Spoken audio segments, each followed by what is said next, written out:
Okay, what were the craziest experiences that you've had doing this? You told me about the Mexican cartel video that you Police, did, yes. or the cops ran in the building. So we were doing a story on immigration. We were in Eagle Pass, Texas, and crossing over to Piedras Negras, Mexico. And so we were interviewing a rapper named Hostage, and we just wanted to get his story. He was born in Houston. He did a few felonies. He got deported, came back, did some crimes, got deported again. And we were just talking to him. And then 10 minutes into the interview, we get raided. 3 policemen, mask, assault rifle, come in. We go hands on our, heads down on our knees. The Mexican guys were straight on the floor. Like they weren't even, but I was so stunned that it was like, I didn't even know what to do at first. Like, is this a prank? Is this cartel? Is this police? I had no idea what it really was. And so that was probably the scariest moment of my life. And just like, I've never felt so helpless. Whatever they wanted to do, it was up to them. Like if they were going to, I always think in my head that if I ever came to like, someone was trying to abduct me. Like I'd rather fight it out in the street. And if I get shot and die there, it's going to be way better than whatever like warehouse I get taken to and duct taped to a chair. Like die at least trying to fight. But there was no like hero in me at that moment. It was all just like, okay, I hope these guys just let us go and let us get out of here because. And were you filming at the moment that they burst in? Yeah. So Miguel put the camera on the ground, and so he has them bursting in, and then he had it while we were flat on the floor, like movement of their boots, and they come in a frame. But they deleted those 2 images. So they made us get the camera. He put headphones in, but the thing is he didn't speak any English. So we're lucky he didn't, because some of the stuff Hostage was saying, he could have gotten the shit kicked out of him if that guy knew what he was saying. Really? So, but they looked through the footage, they deleted it, and then I'm like, but officers, like I speak decent Spanish. I was just trying to be, let them know, like, hey, we're just trying to get a story here. Can we interview you now? But they were having none of that. And they told us, send a copy of the video before you post it. And then they also said, if you want to come back, we can take you on a day in the life of the police. We didn't send them a copy because... Yeah, what are the odds they're going to find out about it anyway?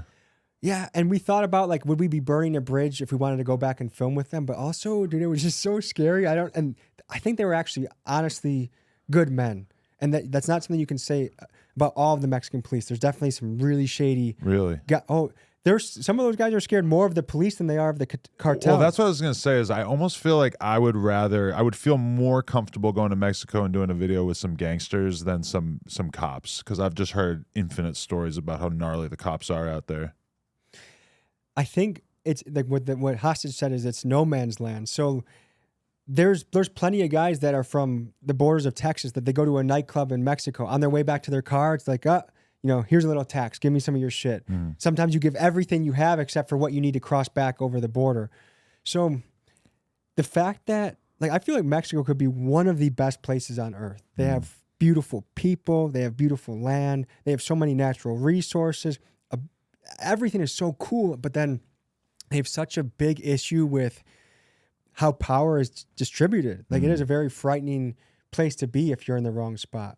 It's crazy that it's right there, and that they just deal with problems on such a scale that we really don't. Like when you look at how gangs move, like violent drug moving gangs, it's just like, it's not even close to the level that they have to endure. I've recently been reading a lot of books about the cartel just because it's been such a fascinating thing to want to dive into. And like El Chapo, when he was on the run, at any point he could have dozens of tunnels that were being built in different safe houses. And like if they have a car that has a gun and some other stuff, they might have it where you have to turn the turn signal on, hit this button, and then you can open. Like they have some very sophisticated Even the way he got out of prison.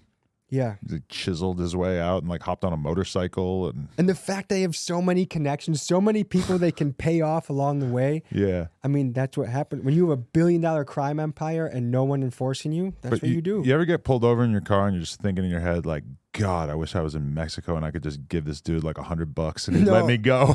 I've never thought that, because the chances of me getting my ass beat in America compared to Mexico, I feel like I'm much more likely to get my ass beat in Mexico. Because I've never bribed a cop. I've never even thought of it. I've always like seen it on TV and shit and just realized like, oh, like I'll get in more trouble if I try to bribe the cop than if I just accept whatever's happening. What would you guess? 99% of cops in America, if you try and bribe them, would get you in more trouble?